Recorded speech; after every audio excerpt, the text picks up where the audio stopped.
There are sacred places on this earth where two or more bodies of water come together to form one more powerful body of water. Typically called a confluence, these are places of great energy as the waters come together from different directions, churning and spinning into whirlpools before heading off in a similar trajectory. You've probably seen these places. Considering that you can't go far in this state of Minnesota without running into some body of water, you've most likely been witness to this magic. We are so lucky here to be blessed with many lakes, ponds, rivers, and creeks that at some point mostly all meet up in some way with the mighty Mississippi.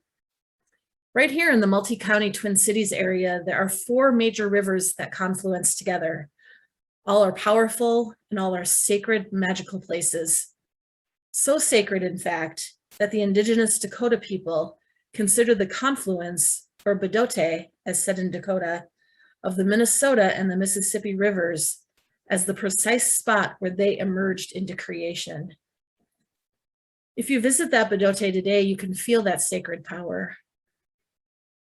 We've come together here today to celebrate our annual ingathering and water communion, a ritual that brings together our different waters to churn and spin into whirlpools before heading in the same direction, becoming something sacred. Today is our ingathering, the homecoming of sorts, where we come back from many different directions, churning and spinning, reminders of the shared values and principles of our faith. Today we celebrate water communion, a day when our own trajectories as members of this community merge with one another. Today we celebrate a communion. Now, I ask that you set aside any creedal or religious imagery you perhaps associate with the word communion. What communion is for me is an act or instance of sharing.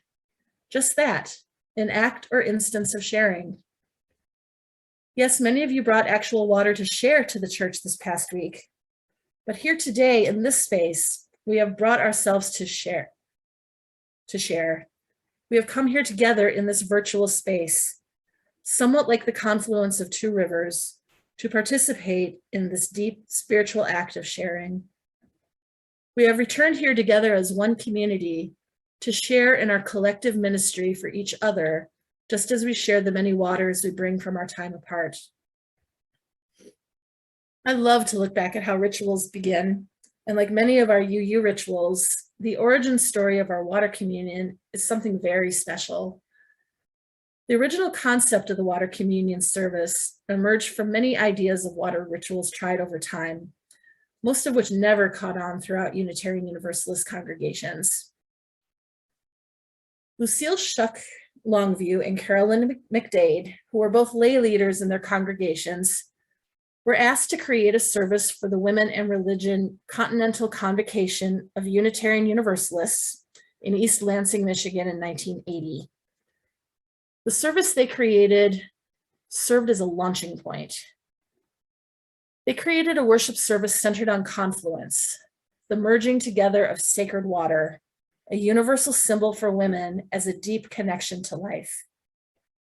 Women from all over brought water to this service as a symbol of what was significant in their lives. Much like the ritual as we know it, there was a common bowl at the center of the gathering that each participant would pour their water into, and then briefly share the meaning that water had for them. This powerful ritual caught on.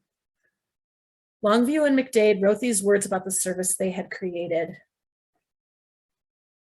When the water has been mingled, it is then experienced in some way by the women gathered together.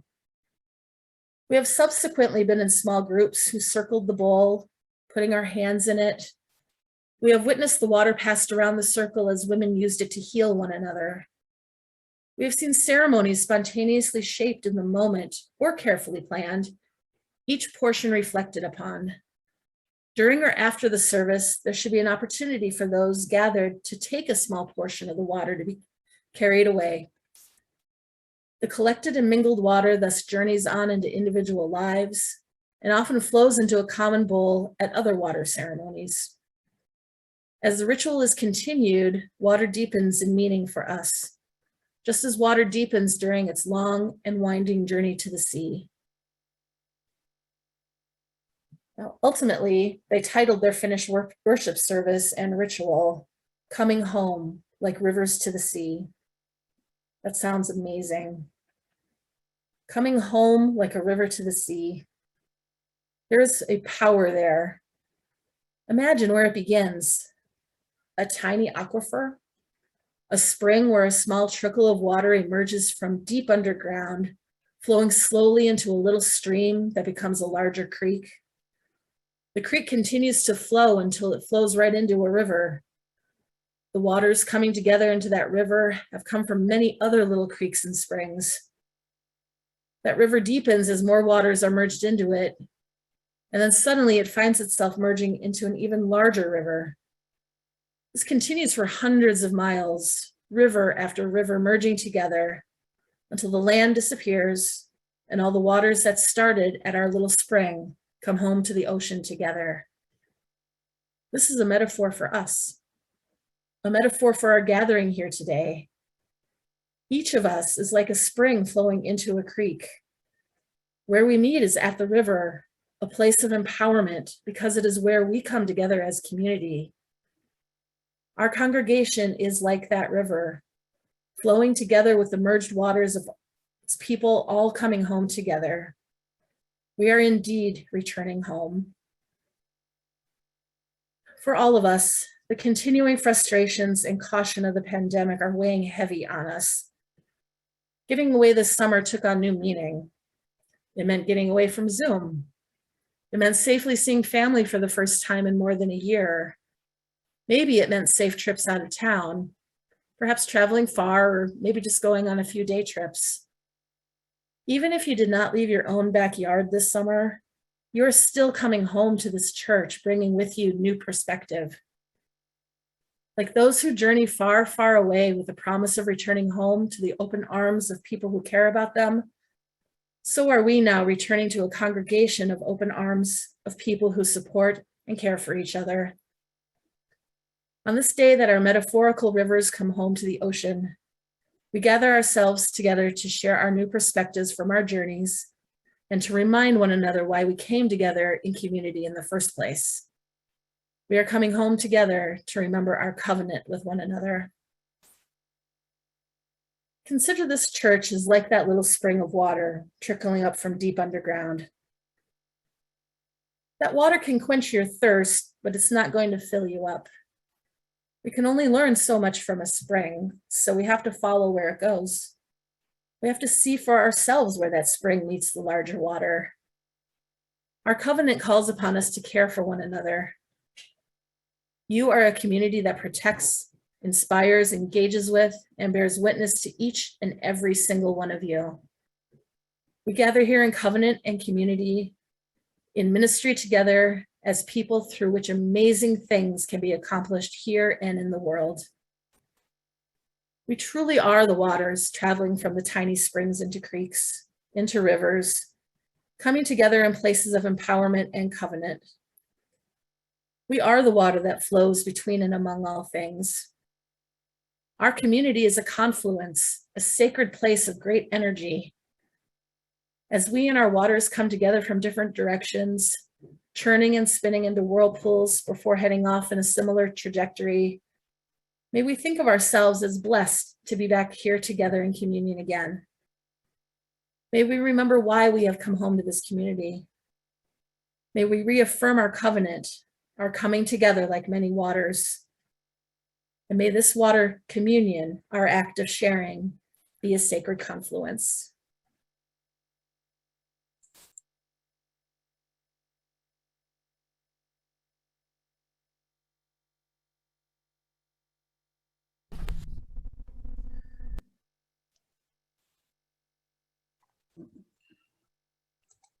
There is something powerful about rituals and practices that mark time, such as our merging of the water service. Rituals mark moments in our lives as individuals and times in our community. They help us solidify moments in the world as well. I started ministry with you in 2016. It was a year that started with a beloved in this community, Bob Brandt, dying by suicide, and the election of a president who made no pretense of veiling his divisive and harmful ideology. There's no need to go through the list of all that we have experienced together and lived through in the past few years in our country and our world, perhaps because of social media and the accessibility to so much information. It feels like some of us have remained perpetually discouraged, disheartened, horrified, sad, and feeling guilty at the lack of ability to change our collective future. Now we gather in 2021 for our second online merging of the water service. The newness of our individual and shared virtual lives has certainly worn off by now. The pandemic has created a high cost for our spirits and our beloved community with each passing day. Given that this is the merging of the water service, I've been focusing on a mantra that Jess introduced or reminded me of last year. Most likely it's familiar to many of you. It's Bruce Lee's statement, "Be like water, my friend." This week, I listened to a podcast with his daughter, Shannon Lee, who has written a book about her father's philosophy, and Sharon Lee, who are both part of the Bruce Lee family business. The podcast reminded me of being in an English literature high school or college class where a poem was analyzed line by line. There are more lines to the quote, "Be like water, my friend," than just those. But given the amount of time we have together today, those few words are enough. It's a fine mantra to begin our year with. Let's think of the nature of water, water that travels without shape. It finds crevices and it absorbs into the ground and it comes out from our pores, and it seems to be the major part of our bodies. There's just a whole philosophy out there connected with water and flow, that idea of being in a state where you are not fighting against something, but instead you're giving way to it, being carried by it, being present to it. When Bruce Lee talks about being like water, it's not an empty, passive state. He talks about emptying one's mind of this inner dialogue, this mind that can be so busy, this mind that can be full of clutter, that to empty that mind, it takes a lot of work to push that to the side, to make yourself neutral so that you're in a place where you can receive in a non-judging way, to turn off that inner critic, to be an empty vessel. Our country and even our congregation is awfully fond of knowledge. And in this sense, being like water has little to do with knowledge, and it has more to do with a heightened awareness. As I said, it's an active state of being non-judgmental, aware, ready, and neutral in a hyper-present place. To not judge yourself and not judge the situation, because judgments limit our experiences. My goodness, we are people who seek answers and we thrive on solutions, and we are rewarded for our critical thinking. And much of that is needed to make our lives work and to make this congregation work. But what this mantra tells us is to get out of our own way and to be present to that which is around us, to release our judgment and anxiety and even our desires in order to allow the flow to come into an existence. Last week, we had a Board of Trustees meeting, and I want to express my gratitude to those who have come forth and decided to serve our community in that way. During the meeting, we were discussing the COVID task force guidelines, and I also want to call out gratitude for those who have come to serve on the COVID task force. These are not easy roles. There's really no clear answer about what we should be doing at this moment. It is as if like science and social needs are wrestling at this time in our country. Mandates end up being challenged in court, and a weariness, a deep, deep weariness of this prolonged pandemic is so real that we can feel it in our bones. The task force came forth with recommendations to shut everything down. The circle of members of the task force and many of you who now know someone who has contracted a breakthrough case of the variant, that circle is getting smaller and smaller. It's hard to evaluate how to flow through this period of time. The conversation in the board meeting, it was hard and it was helpful. It was tense at times and it was illuminating. The struggle between physical health and psychosocial health is real, and there is no easy path to go on. Ultimately, the board voted in these highly restrictive COVID task force recommendations. And at this point, nothing other than essential needs of the church are happening in person. Everything else is online. The board also asked the task force to go back to the drawing board and see if there is a way for us to open up more ways to gather despite the spiking breakthrough cases. I found myself in this meeting going through periods of being rigid, wanting to lock down into a certain position, feeling far from neutral in the conversation. And at other moments, I found myself open, able to hear the discourse without judgment and look for ways that are openings. One thing that became evident to me during our conversation was that our space, our sanctuary, and our social hall limit some of the choices we have. Honestly, if we put 6 feet between everybody in the sanctuary, there would be less than a dozen people in there. Gathering in the social hall would give us more space for people, but hardly enough to come together as a community. Disappointment was expressed by some who asked for us to find a way, be like water.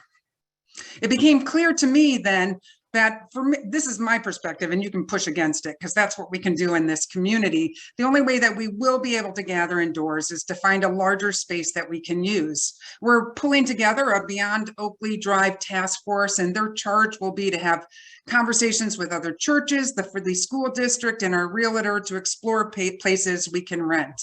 I think of my colleagues in larger congregations, for instance, First Unitarian Society and White Bear UU, the size of their sanctuary allows them to open up indoor worship. Not for all, but for many. When you have a sanctuary that holds 600, you can put 100 in there and there's ample space.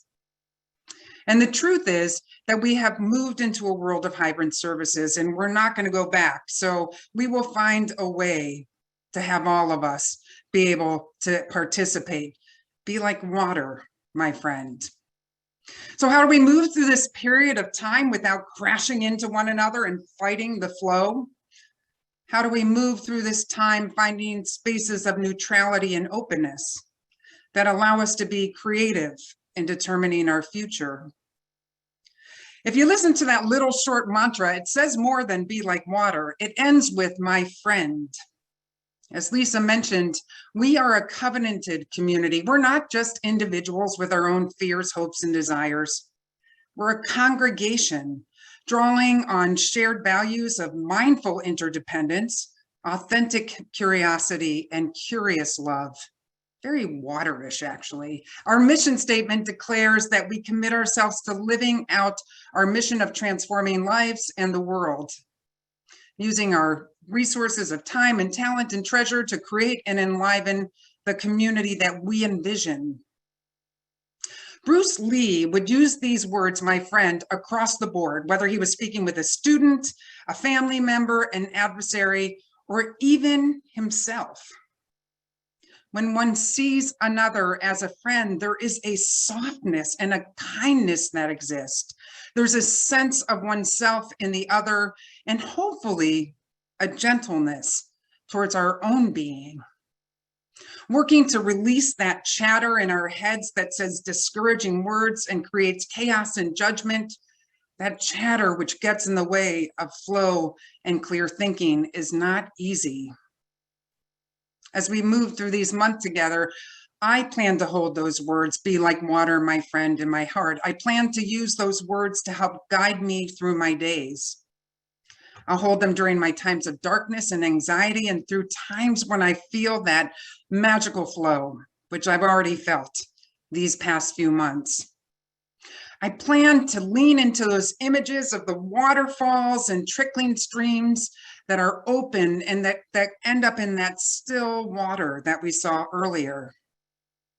I plan to let those images and words invite me to that peaceful place where I can rest in the water and be held even in the vastness of our time.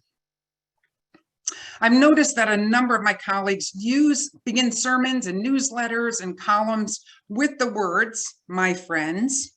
I wish I wasn't so cynical and found that a little cheesy, but as I read those words, and I even with that unfamiliar, uncomfortable feeling of their familiarity, I actually can recognize the purpose. Starting a correspondence with my friends points to inclusion and relationship. I hope that we can see those of us who gather here today and have in the past and will in the future as friends with that openness of heart and relationship. We start this year without a clear path ahead. Conversations about the current building and what the future may hold is still in process, and there are mighty decisions ahead and ample feelings about options. I ask that you will try to be like water, my friends, recognizing that as we tumble over rocks, we may find times when we feel bruised or like we're experiencing a free fall. We may find times when we feel overwhelmed by the wave of ideas or emotions and may find ourselves feeling struck over and over again, like on the shore. But did you watch that water video? Did you see the way that water found its way to stillness from waterfall over rocks, through little crevices and into calm water? If you've not already found a way to ground yourself in a spiritual practice or some sort of way of being in the world, this is a good time to do so. If you find yourself losing faith about this precious community, see if you can look for ways to regain it. We may not be burning as bright as we have in the past when our building was full and we were gathering together and we were gaining membership, but we have not lost our mighty spark and our big hearts. A spark and a heart that will carry us forward. We are like a small but mighty river, forging our way to new possibilities. We will move forward together. I think of the word of Wayne Anderson's call out to a community. Somebody used it in a meeting I was in last week that says, "Take courage, my friends. The way is often hard and the path is never clear and the stakes are very high. Take courage, for deep down there is another truth. You are not alone." You are not alone, my friends. Be like water, my friends, and we will get through this time with love and courage and community and purpose and compassion and openness to where love is calling us next. May it be so, and amen. We have just a few minutes to see if folks have ever used this water metaphor or have thought about that Bruce Lee quote, to be like water, my friend, as a way to navigate your own life. Or if some of the words resonate with you that Lisa or I or Diana or even Colleen and Bruce said today. Would anybody like to share for a few minutes? We have like about 3 minutes.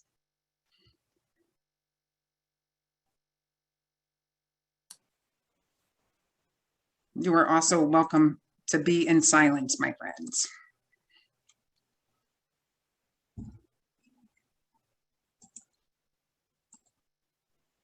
Sounds like we may just move on from here. So blessed be. Bruce is going to carry us to the next part of the service with a musical interlude. Okay.